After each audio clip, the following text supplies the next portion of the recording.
You are now listening to the Protestant Libertarian Podcast. All right, guys, welcome to another episode of the Protestant Libertarian Podcast. Our guest today is Tom Mullen. Tom Mullen hosts the Tom Mullen Talks Freedom podcast and is the author of Where Do Conservatives and Liberals Come From and What Happened to Life, Liberty, and the Pursuit of Happiness, as well as A Return to Common Sense, Reawakening Liberty and the Inhabitants of America. He has ghostwritten several New York Times bestsellers and is also a professional musician. His writings have been featured in a number of major publications, including LouRockwell.com and the Foundation for Economic Education. A few years ago, he wrote a piece for the Foundation for Economic Education entitled Why the Pledge of Allegiance is Un-American. We will be discussing that article on the show today. Tom, welcome to the Protestant Libertarian Podcast. Great to be here, Alex. Hey, so you have a bunch of stuff out there. So go ahead and tell us about yourself, your background, and your work before we get into the article. Well, as far as writing is concerned, I was really one of the people that was inspired by Ron Paul back in 2007 when he decided to run. And he didn't really lead me to libertarianism, but he convinced me that somebody could actually get on television preaching very, very strict libertarian principles. So I had discovered kind of the philosophy in the late 1990s, early 2000s.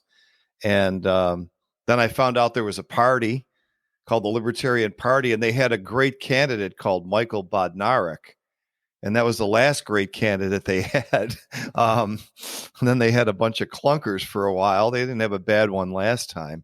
But one day my wife came home and she had been listening to NPR, and they had said there's a libertarian running for the Republican nomination. And I, went over to the computer and come here, foolish woman. Let me show you what a faker this guy is going to turn out to be. And then I started, looking on the internet and read his website, saw some of his speeches, and I went, whoa, this is not a faker. So to make a long story short, I said, well, I want to get involved in this somehow. And I'm not very good at very much as far as politics goes, but I fancied myself a writer.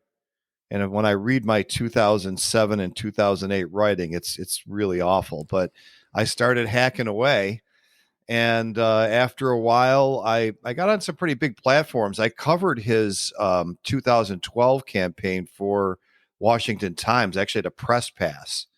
And then I had a blog post at Huffington Post for quite a few years, just writing for different national platforms. And in the course of doing that, I wrote my own books. I was pitching my own books to publishers. And that's when this whole ghostwriting thing came up. So that started about 7 years ago. So I guess that's it in a nutshell. And then all this time, everyone's saying, no one's ever going to pay attention to you unless you get a podcast. So I finally gave in and started a podcast. Like, I think after everyone but the last person. There might be one more podcast that started after mine, but I'm in the game and I do my best. Yeah. Well, a lot of the content you have out there is great. I'm going to post links to all of your stuff in the show notes so everyone can go and check it out. This article that you wrote a couple of years back, Why the Pledge of Allegiance is Un-American, says basically everything that I was feeling on the inside about the Pledge of Allegiance but couldn't articulate. What motivated you to write the article? Well, from time to time, these kerfluffles come up where some school says we're not going to have the kids say it anymore. And, that brings the conservative talking heads out of the woodwork. And, oh, my gosh, this is, America's going to be over. And, the Pledge of Allegiance is a rather late addition to the American religion, so to speak. It only came about around just before the turn of the 20th century. It's definitely part of the progressive movement. It's definitely antithetical to everything in the Declaration of Independence. It's completely the opposite of that. It is antithetical to individual liberty. And it's basically, something that I would associate mostly with right-wing, big government, kind of authoritarianism, but it was actually written by a Christian socialist. So that's also an interesting thing. I don't think anybody really knows, but the guy that wrote it, of course, was a collectivist. And what are you doing here? You're pledging to some republic. And I mean, it says to the flag and the republic for which it stands. So you're actually pledging to both. So the idea that you're not really pledging to the flag, which is a nutty thing in and of itself, that's wrong. Just read the words. And, the republic is not there for us to put our individual liberty or pursuits aside. The republic is there to serve the individuals. That's what the Declaration of Independence says. And when the republic ceases to serve the individuals, it's the republic that's not got to go. That's what gets sacrificed, not individual liberty. So everything about the pledge is awful. And of course, when you see it done in a classroom and you see rows of students, they used to make the Nazi salute until that got unfashionable. Now they put their hands over their hearts and just chanting an ode to the collective. I mean, that should just make everybody feel creepy. Yeah, and you make the point early in the argument or early in the article, like you said before, that it's conservatives that are defending this, and supposedly the Republican Party is the party of limited government and individual liberty. Why do you think so many conservatives cling so tightly to the Pledge of Allegiance? Well, the first answer, and this is why I wrote the book, Where Do Conservatives and Liberals Come From, is there's nothing about conservatism that has anything to do with individual liberty or limited government. The conservatives really believe that the foremost thing that we have to do is quash the desires, the passions, the animal instincts of people.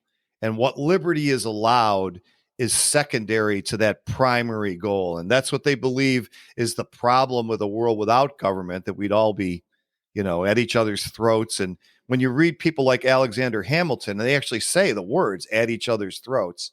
And so conservatism was never really about liberty. It's about order. It's about viewing man as completely fallen. And this dovetails well with some aspects of Protestant religion as well.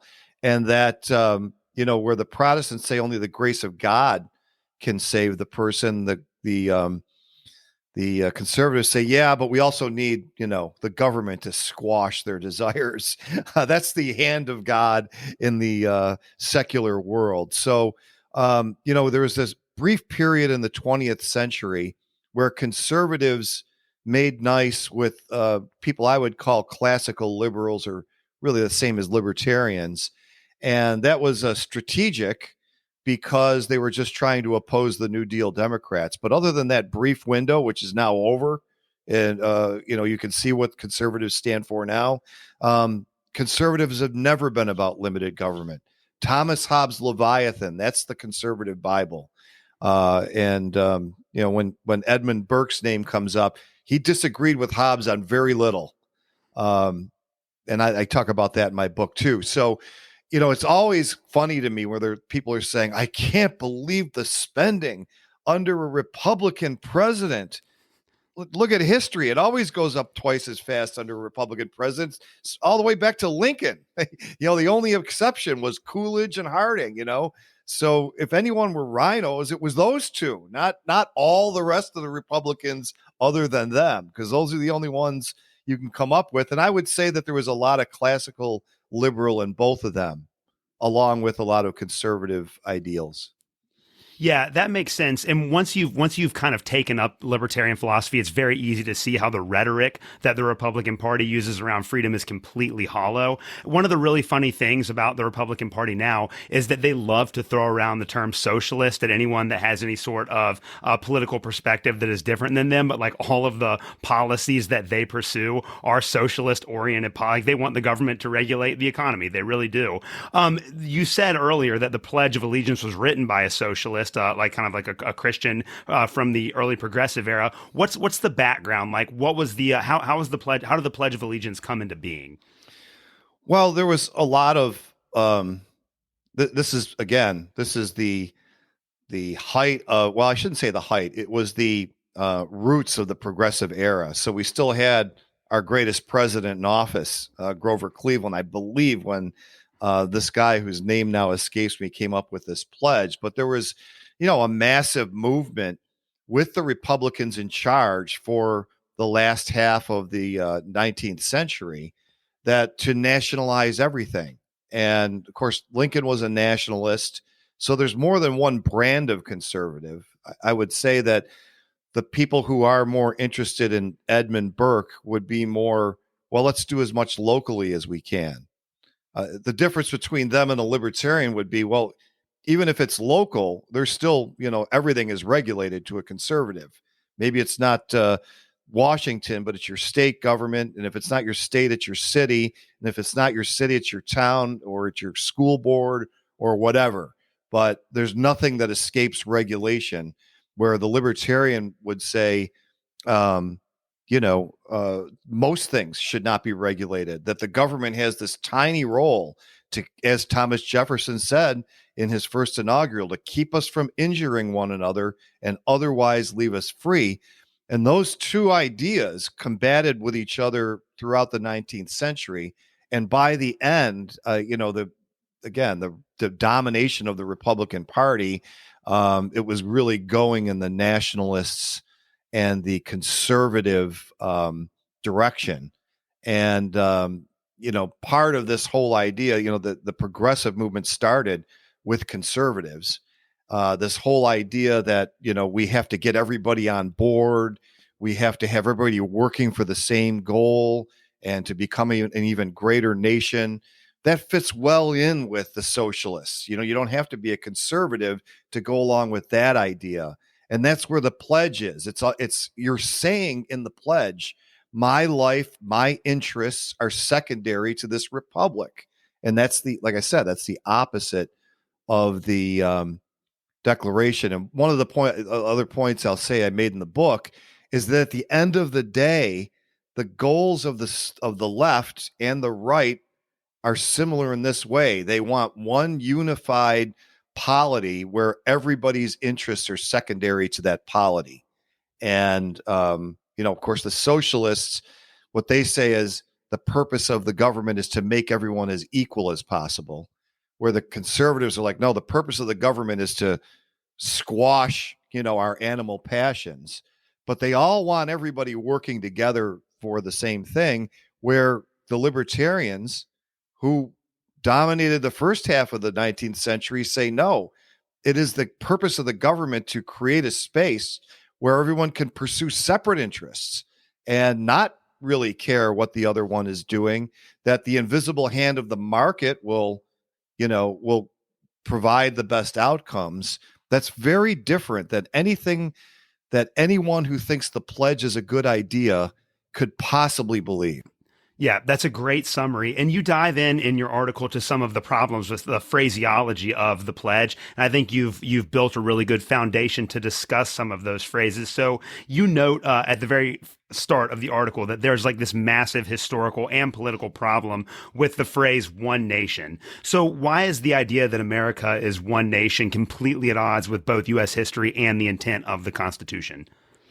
Well, I don't know about the intent of the Constitution. It depends who you believe really wanted it. I think the intent of the Constitution was to make one nation, or at least the people who called the convention, but they didn't succeed, and they weren't able to sell their Constitution until they promised everybody basically that this would not be one nation, that you, the people in the state of Rhode Island, and you, the people in the state of Vermont, and you, the people in the state of Virginia, who had radically different societies and ways of governing themselves, were not going to be put upon by this central government that we're creating.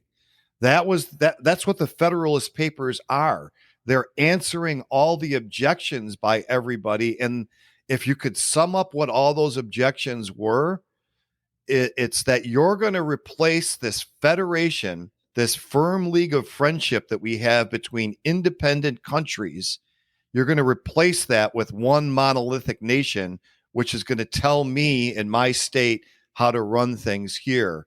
And we don't want that. And we're not going to ratify that. Some states didn't ratify the Constitution for years because they were afraid that the people behind it would make the United States, this federation that had a federal, not national government, into one nation. And pretty much their fears were very justified. I think that they succeeded in doing that, but the promise there was that they wouldn't. Yeah.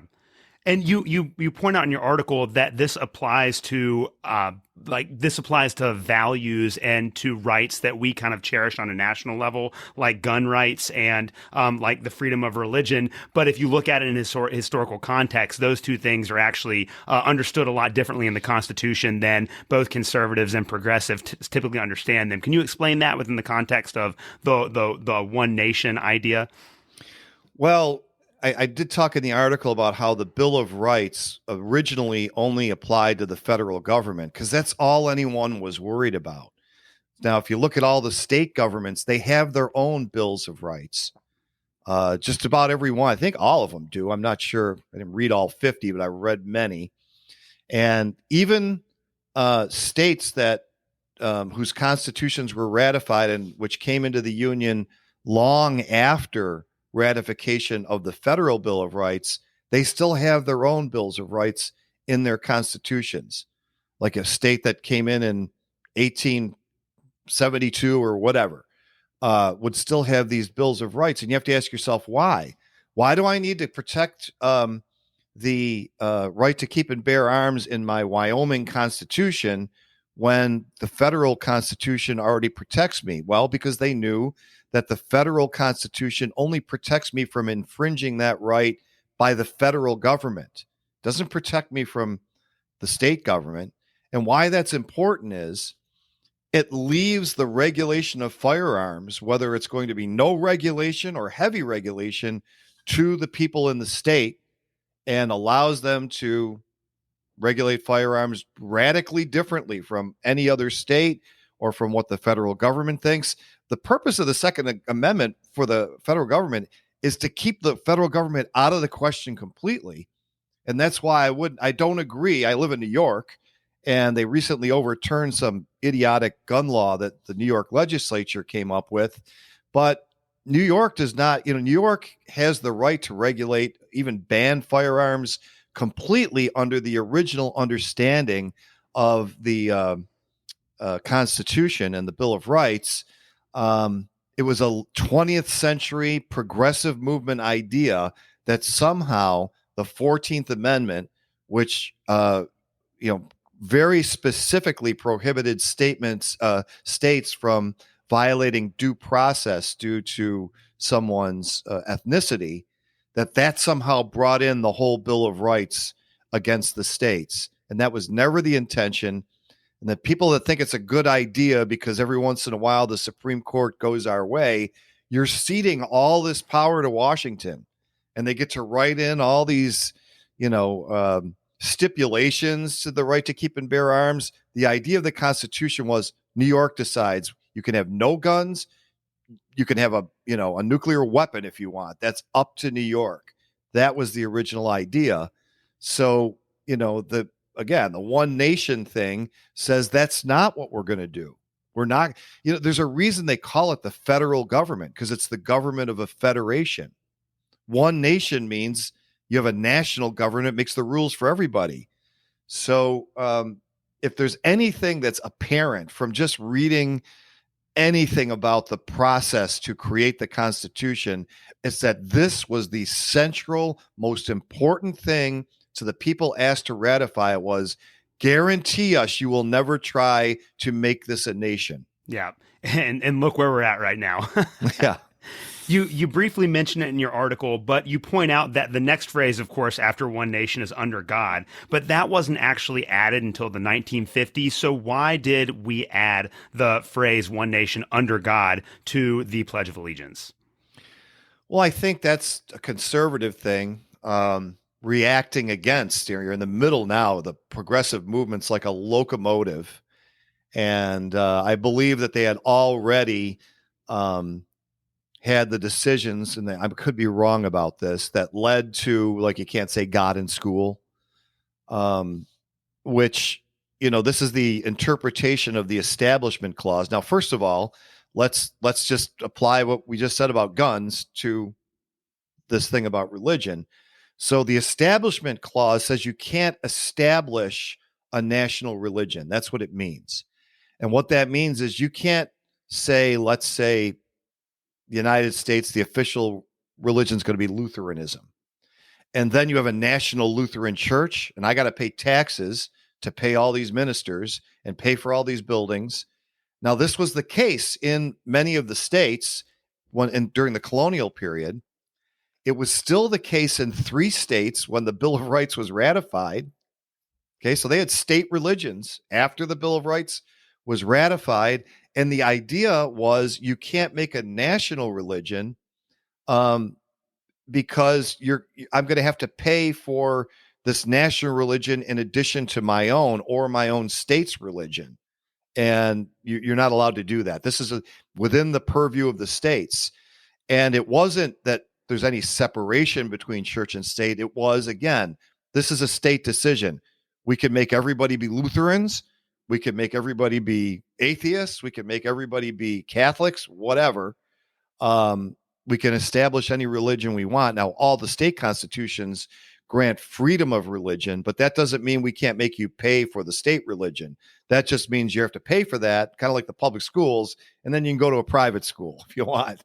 But at the time, I mean, this whole idea that you could go and strike down or tell, Georgia schools they can't say God, that also comes in because of this wacky interpretation of the 14th Amendment. And if I didn't mention, it's called the incorporation doctrine.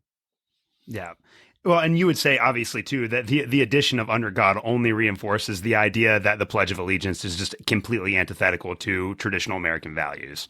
Oh, yeah. I might not have gotten back to my point. I think the reason they stuck it in there in the 50s is it was just like, oh, we finally have a Republican president and a Republican Senate, I believe. I don't think they got the House.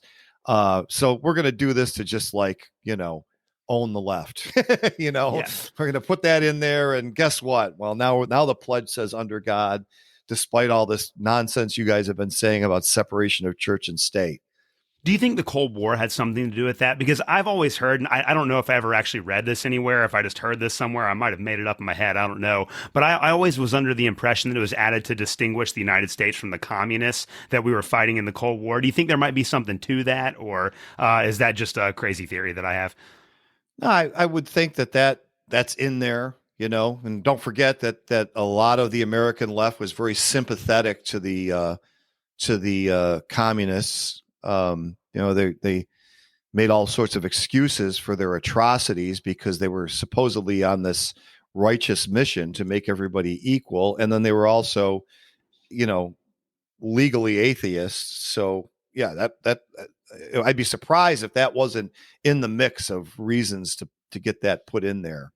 But yeah. I think they're mainly speaking to Americans there, saying, no, we are a Christian country, as opposed to all you lefties who really, it's funny because the motivations on both sides, if you really dig into the psychology, are probably pretty bad.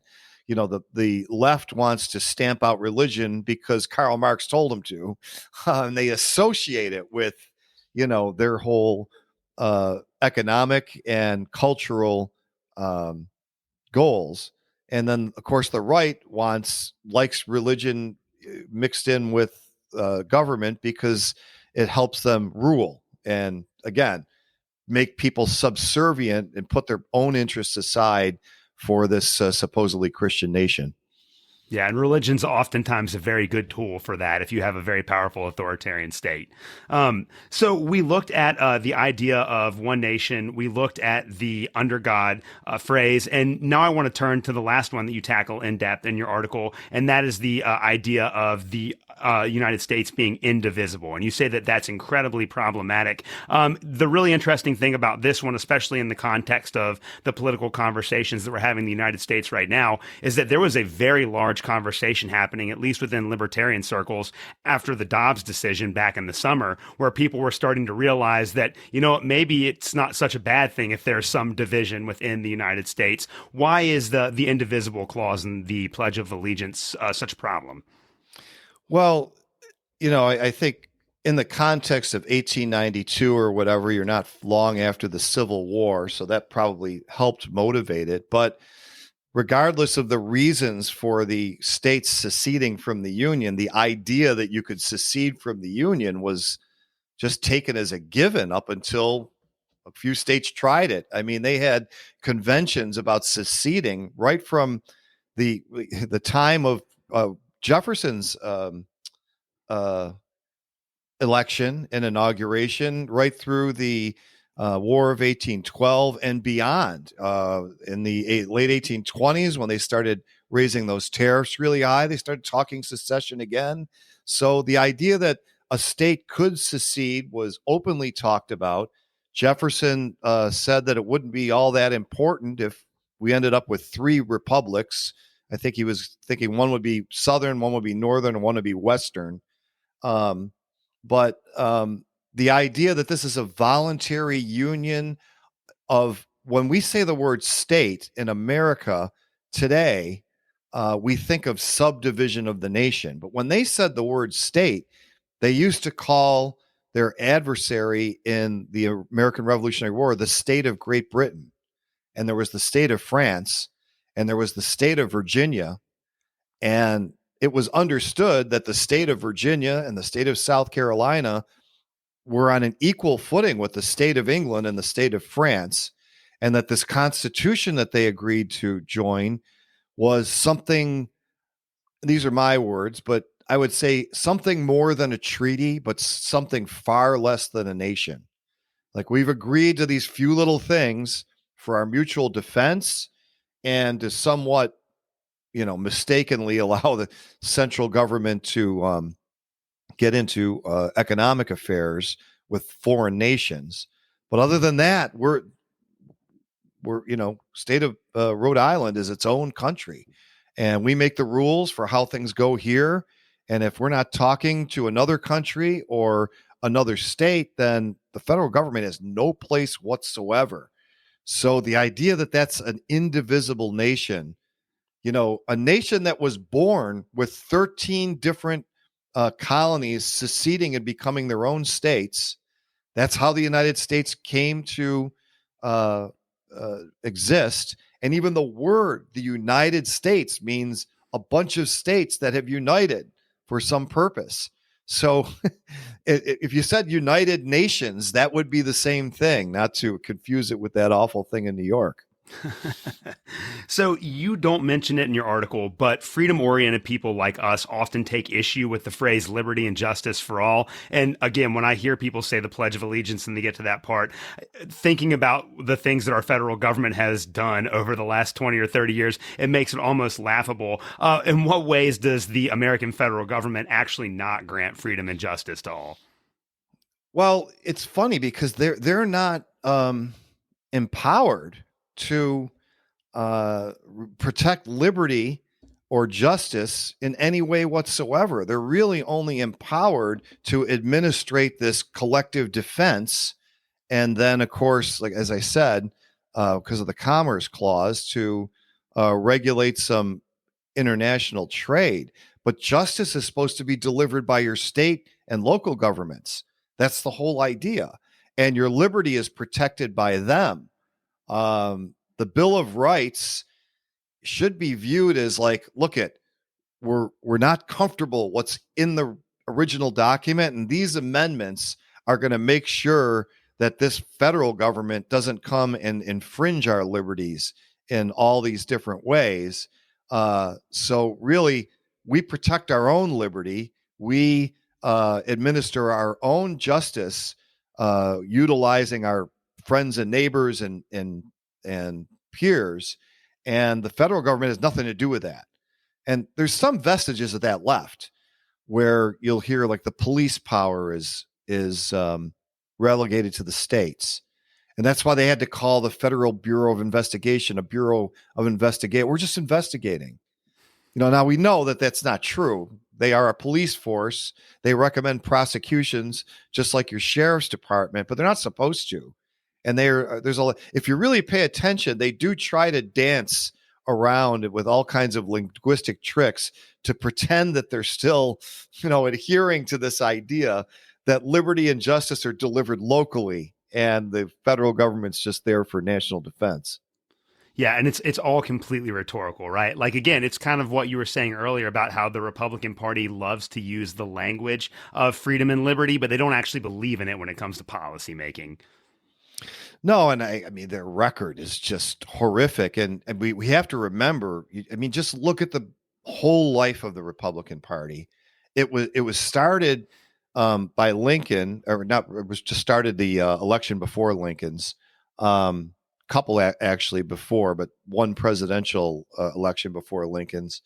But the whole idea of the Republican Party was to take the Whig platform, which was the old Federalist platform, and we got a new party to try and sell this with. And it would have failed again if it wasn't for the fact that they made an alliance with the abolitionists, which is a good thing. I mean, that was the only good thing about the Republican Party was abolition. And of course, you get into the whole, well, who gets to decide that, the federal or the state governments? And unfortunately, this Constitution was pretty explicit in protecting the right of the states to determine that themselves. But that's the only reason this won. It had lost for basically 60 years up to then, more or less. The other side from the Federalists and the Whigs, which were variously called Republicans and then later Democrats, they flip-flopped a lot. They weren't perfect on denying the Federalist platform. In fact, there's a book I'm almost all the way through by a guy named Patrick Newman from the Mises Institute. It's called Cronyism, and he points out just how badly even Jefferson himself was. All of a sudden, he's talking about funding roads and all kinds of things. But I mean, basically, the Republican Party started out saying we need higher taxes, we need more spending, and we need a central bank. That's Lincoln's platform.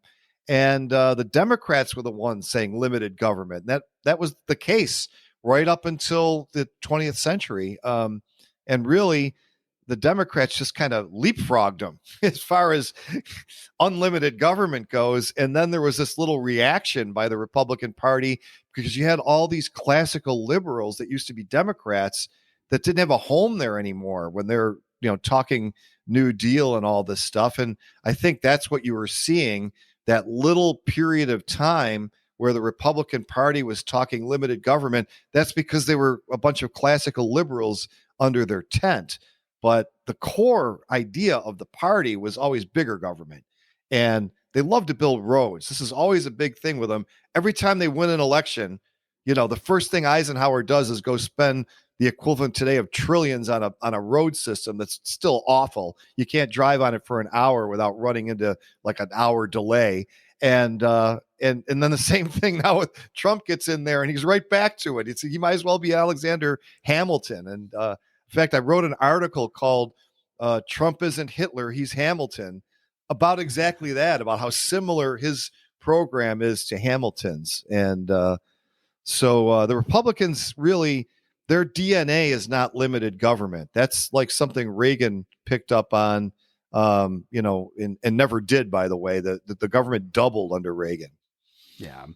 So I think if you take everything that you've been saying today to its logical conclusion, the solution to a lot of these problems seems like it's decentralization, and it seems like it's political diversity. And in fact, like as you've alluded to, that's really what the 9th and 10th Amendments to the Constitution is all about, like individual rights, states' rights, allowing people to make decisions at the local level instead of trying to accumulate all of this power at the center. And again, going back historically, like you have, if you look at the European world that these people were coming out of with all of these absolute monarchs, it makes sense that the founders of the United States would be concerned about centralized power. But as you've said, over time, the federal government has just continued to grow and grow and grow. And with that, we've seen more and more of a restriction of our liberty, and we've seen more political problems and political disagreements arise as a result of this. And all of this is built into the Pledge of Allegiance too. Like this is the America that we have today is the America that results when everyone is indoctrinated into saying the Pledge of Allegiance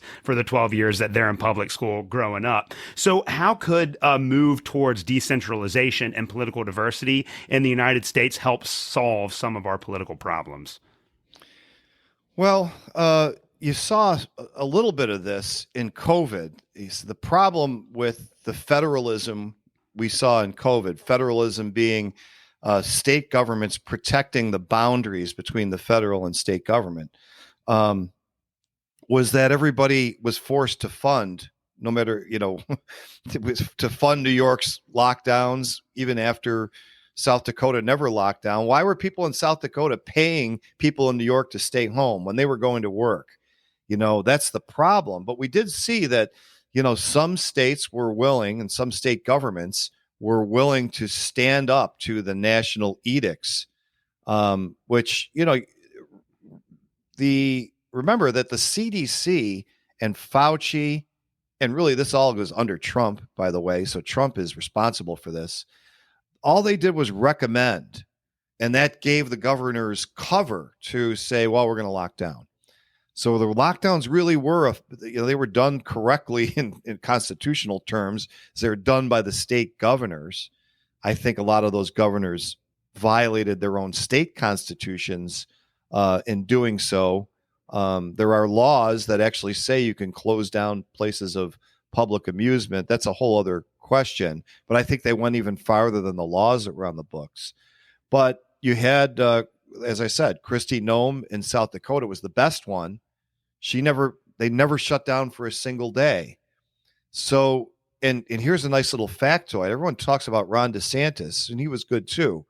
But Kristi Noem won her election in 2018 by 3% of the vote. She won her election in 2022 by 30% of the vote.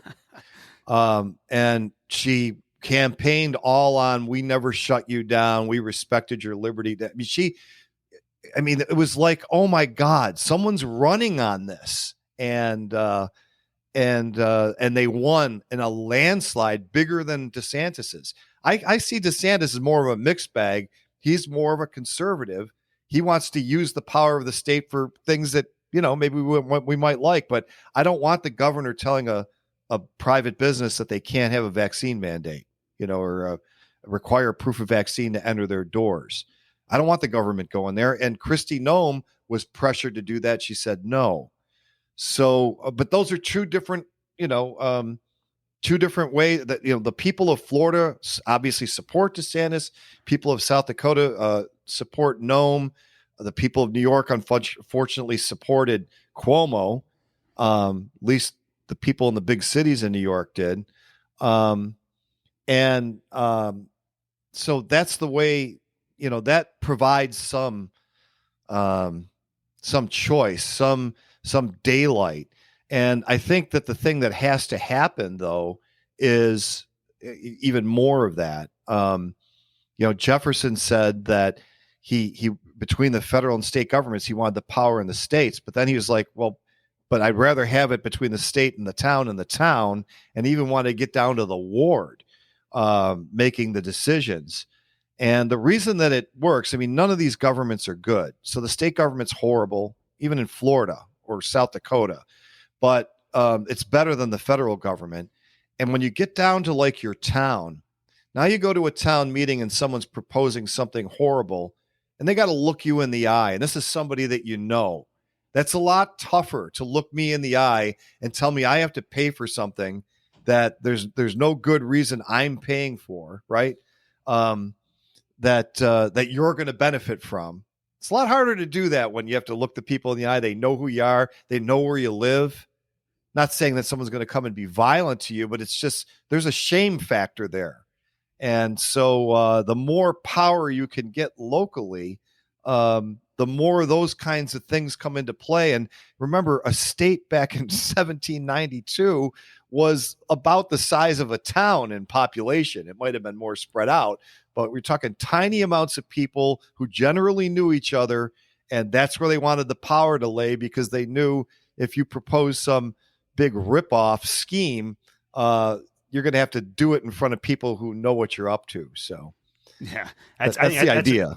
Yeah, and that's a great way of putting it. The other angle that I wanna take this on as is I love that you described the Pledge of Allegiance as creepy because I became, and I'm not sure if you're religious or not, but I became a Christian when I was like 14 or 15 years old, and it happened over the summertime when I was on break from school, and as soon as we went back to school, I remember saying the Pledge of Allegiance the first day and thinking that it just felt weird. It didn't feel the same as it did before. Do you think that like religious or why should religious oriented people think that the pledge is so creepy, or why should people that have like religious commitments or commitments that are bigger than the state think that the Pledge of Allegiance is not something that they necessarily ought to be saying? Well, let's face it. It feels, it looks, and its purpose is the same as the prayers you say in your church. So if you, I was brought up Catholic. I don't consider myself religious now in the same sense. But, we believe in one God, the Father Almighty, creator of heaven and earth. You're stating your beliefs and you're kind of chanting it together. It's the communion of the church. It's for us to all make sure we are clear and together in what we believe. So that's great because I can quit the Catholic Church. To have people doing the same thing to even the Republic, forget, if you want to make a distinction between the government and the Republic, no, none of it. You should feel like this is complete. If you're a religious person, you should feel like this is almost blasphemy to be standing there chanting like that, the same way you do the Our Father or the Hail Mary or the Nicene Creed. You are making a religion out of your political life, and that should immediately, every single Christian should say no to that, in my opinion.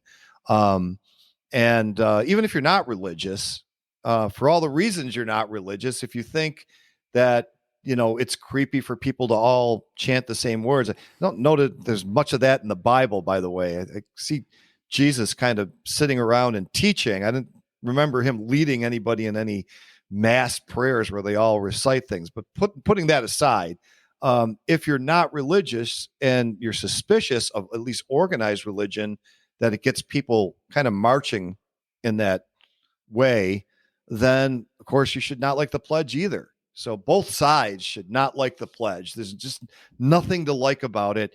It's brainwashing. It's putting your critical thinking aside. It's putting your own interests and liberty aside. The idea, like John F. Kennedy said, that ask what you should do for your country. No, that's like collectivist thinking. The country's there to serve us. And once it doesn't serve individual liberty, the country has to go. This isn't my idea. Read the first paragraph, 2 paragraphs of the Declaration of Independence. That's what it says there. Oh, I love it. I love it. Well, you argue at the end of your article that the best way for us to return to a more federal, decentralized system would be to remove the pledge completely. My daughter's in second grade at a public school, and she comes home and she can recite the Pledge of Allegiance by heart because they say it there every single day. And I know that there are a lot of people, and I'm from Kentucky, so a very conservative state. There are a lot of people that love the national anthem and love the Pledge of Allegiance and all of that kind of stuff. Do you think, given our current state of politics in the U.S. right now, that there is a realistic chance that we would ever be able to remove the Pledge of Allegiance from these kind of public institutions? There's a chance. They managed to get prayers out of there. Which, they used to pray in Congress. They used to pray in schools. I went to Catholic school, so of course that's not an issue, but there's a chance, but probably not, because this has become a tribal religious thing. It's become a way of identifying and yourself. You talk about virtue signaling. This is a conservative virtue signal. I believe in the pledge. So, and we're so tribal these days, and it really doesn't matter about any principles. It's like, somehow or other, you have to believe everything Donald Trump says, or you're a socialist, right? And on the other side, it's like you can't believe anything Donald Trump says, even when he's making sense, which he occasionally does. You just got to reject all that because you're a good and true left winger. So it's probably gone beyond anything ideological, it would be nice if we returned to a little more reason and a less emotion. We'd have to find our way there. And the way to find our way there is to get out of this hyper politicized state that we're in. So really, that's the kind of environment that where we could talk about the pledge or talk about why are we doing this? Why are we saying this? What would Thomas Jefferson say about the Pledge of Allegiance? He'd say, everybody load your muskets. Okay. Because these people are dangerous. All right. And he was a better talker than he was a doer, by the way. But we're nowhere near talking like in principles with reason right now. I don't know how we get out of that. I feel like we're coming to a head, and what's going to happen, I don't know. But I wrote back in 2017 that we're headed somewhere as far as some kind of conflict. I hope it's peaceful, physically peaceful, but we're going to have something different, I think, in my lifetime. And maybe we can get to a place where you could say the pledge and half the country doesn't want to hang you. Say that let's get rid of the pledge. Half the country doesn't want to hang you, and the other half doesn't want to, induct you into the Karl Marx Hall of Fame. Well, that is the perfect segue to my last question. Stepping back and taking a big picture at the state of U.S. politics, are you optimistic or pessimistic about the direction we're headed in? Well, I'm not a progressive. I don't think that we're heading anywhere. It's that kind of thing. I always just said we're heading for a conflict, but that's a short-term thing. But I would say that, I'm pessimistic in the short term because everywhere you look, somebody's, trying to do something bad. The Republicans are trying to do bad crap. The Democrats are trying to do bad stuff. Nobody really thinks through very much. It's all very tribal. So like I said, I think we're going to come to a head and somehow that's going to resolve.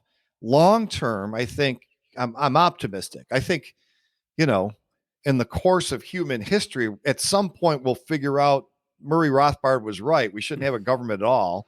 That somehow or other protecting our property could be handled by the market better. But as that awful tyrant Winston Churchill once said, it'll be after we try everything else, right? So right. Long term, I think after we get out of this situation we're in, which I think we can't maintain because it's almost like we don't have the energy, everyone's getting exhausted with the current state, and somehow we're going to get to a different state. And at that point, hopefully reason will prevail, or reason will at least have a hearing rather than what we're getting now. Yeah. Well, that's a great way to wrap it up. Again, Tom Mullen, thank you so much for being on the show today. Where can my audience find your work? The best place is tommullentalksfreedom.com. The homepage has my blog, and then the podcast is linked there with show notes and all that. But of course, the podcast is on all the Apple and Google Play and all the rest, Stitcher. So if you're just whatever you listen to your podcasts on, you can go find it and subscribe if you like. All right, perfect. Tom, thanks for coming on the show today. Thanks for having me. Thanks for listening to another episode of the Protestant Libertarian Podcast. If you have any questions or comments or thoughts about the show, please reach out to me at theprotestantlibertarian@gmail.com. You can also follow me on Twitter @ProLibertyPod. Again, you can follow me on Twitter @ProLibertyPod. You can also support the show by leaving a rating or a review on your favorite podcast app. Thank you guys so much for listening, and we'll see you next week.